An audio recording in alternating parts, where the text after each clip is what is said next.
It can be hard to picture the people we know as our grandparents as being young. We see them as kind, wise, and perhaps a little bit slower than they once were. But long before they were grandparents, they were young men and women living in a world very different from our own. For many of them, especially those who grew up during the first half of the 20th century, their youth was interrupted by something enormous and terrifying: war. It is a strange thought, isn't it? The same person who now bakes you biscuits or tells you stories might once have worn a soldier's uniform or driven an ambulance through a bombed-out city. Their world was turned upside down by conflicts like the Second World War. This was not a choice for most of them, it was a duty. When war was declared, entire countries were called upon to help. Young men were conscripted, meaning they were required by law to join the armed forces. They left their jobs as farmers, factory workers, or shop assistants and were trained to become soldiers, sailors, and pilots. It wasn't just the men either.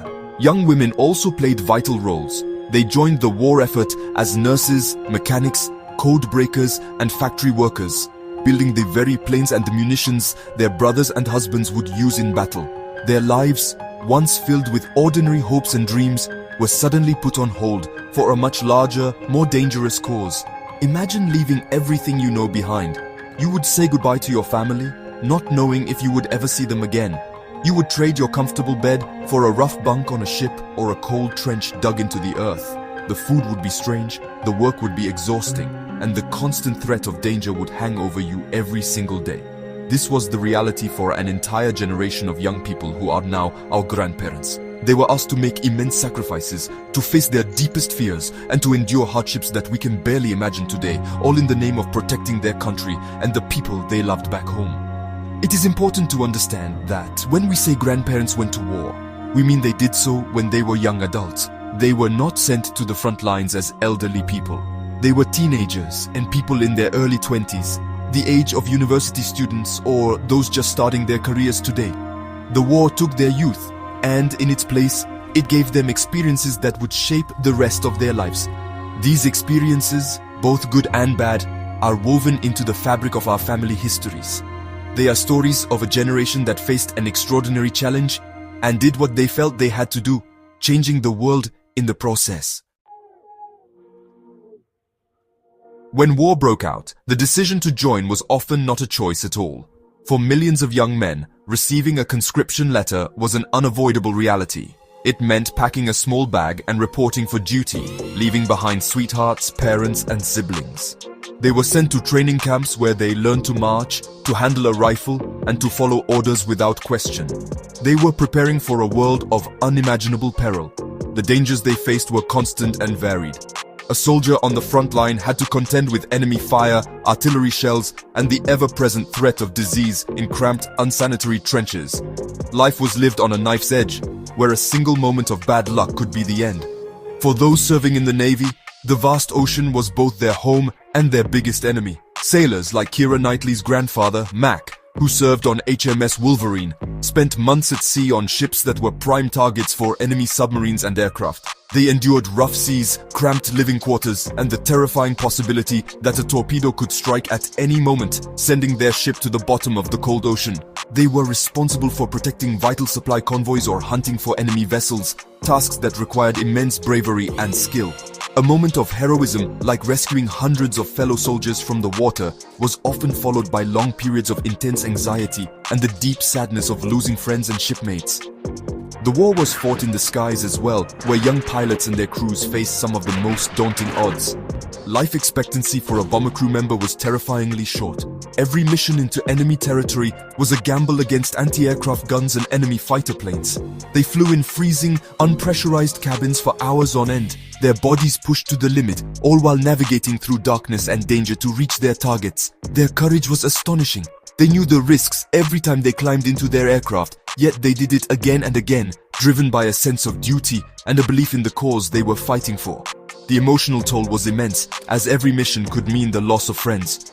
Even those who were not on the front lines faced grave dangers. Women who worked in munitions factories risked their lives daily, handling explosive materials that could detonate by accident. Nurses and medics worked tirelessly in field hospitals, often just behind the fighting, surrounded by the horrific injuries of war. They made hard choices every day, deciding who could be saved and offering comfort to those who could not. The war touched everyone, and for the generation of our grandparents, danger wasn't something they just saw in films. It was a part of their daily existence, a shadow that followed them through what should have been the most carefree years of their lives. The stories that have come down from that time are filled with incredible acts of courage, often performed by ordinary people in extraordinary situations. Consider the experience of Toby Jones's grandfather, Reggie, who was sent to fight in the dense, unfamiliar jungles of Burma. Far from home, he faced a determined enemy in a harsh and unforgiving environment. Being shot in action was a terrifying experience, but surviving it was a testament to his resilience and the care of his comrades. Many veterans, like Reggie, were instructed not to speak of their experiences afterwards. The bravery they showed was often a quiet, private thing, a burden they carried silently for the rest of their lives, hidden behind a gentle smile a grandchild would know. However, for every story of survival, there are countless tales of profound loss. War is not just about battles and bravery, it is also about deep, lasting sadness. Keira Knightley's grandparents both lost brothers who were declared missing in action. This was a special kind of pain for families back home. Without a body to bury or a clear account of what had happened, there was no closure, only a gaping hole filled with uncertainty and grief. Families would wait for years, clinging to the smallest sliver of hope that their loved one might one day walk through the door again. This heartache became a permanent part of their family's story, a quiet sorrow passed down through the generations. Sometimes, the lines of conflict were not so clear.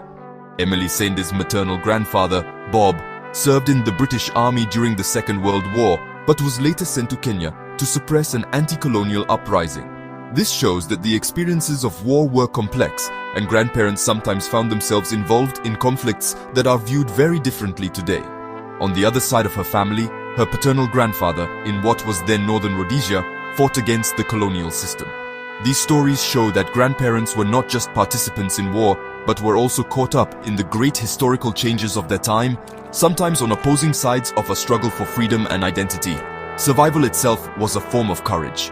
Simply getting through each day, coping with the fear, the exhaustion, and the loss of friends required a strength that is difficult for us to comprehend. Kit Harington's grandfather, Mick Catesby, was awarded a medal for his bravery in Italy, but the war left him with severe post-traumatic stress. He carried the ghosts of the friends he lost for the rest of his days. These grandparents survived the war, but the war never truly left them. Their survival was their greatest victory, allowing them to return home, to build families, and to become the grandparents we know and love, their lives forever marked by their time on the front line. The end of the war was not the end of the story. For the generation that fought it, the experience left an indelible mark on their lives and the lives of their families. When they returned home, they were not the same people who had left. They had seen and done things that were impossible to forget. Many, like Mick Catesby, struggled with the psychological wounds of war, suffering from what we now call PTSD. In those days, there was little understanding of such conditions, and many were simply expected to get on with it. This silent suffering affected their relationships and how they raised their own children, creating ripples of impact that are still felt in families today. The war also reshaped families in very direct ways. Many grandparents returned home to find their communities, and even their own houses, destroyed by bombing. They had to rebuild their lives from scratch. Many others never returned at all, leaving behind young widows to raise children alone. This meant that our parents' generation often grew up with a missing father, or with a father who was forever changed by his experiences. Family dynamics were altered forever. The war created a generation that was resilient and resourceful, but also one that carried a heavy burden of memory and loss, shaping the values and outlook they would pass on to their children and grandchildren. Furthermore, the war changed the world they lived in. Borders were redrawn, empires crumbled, and new alliances were formed. Grandparents who had fought for the British Empire, for instance, witnessed its decline in the years that followed.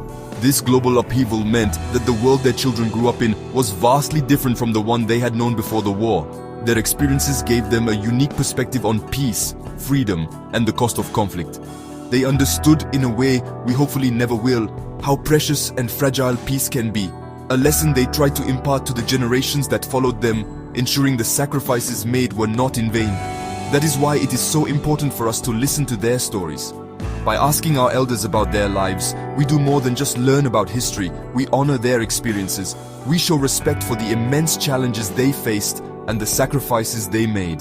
Their memories are a vital link to our past, offering profound lessons about courage, resilience, and the human cost of war.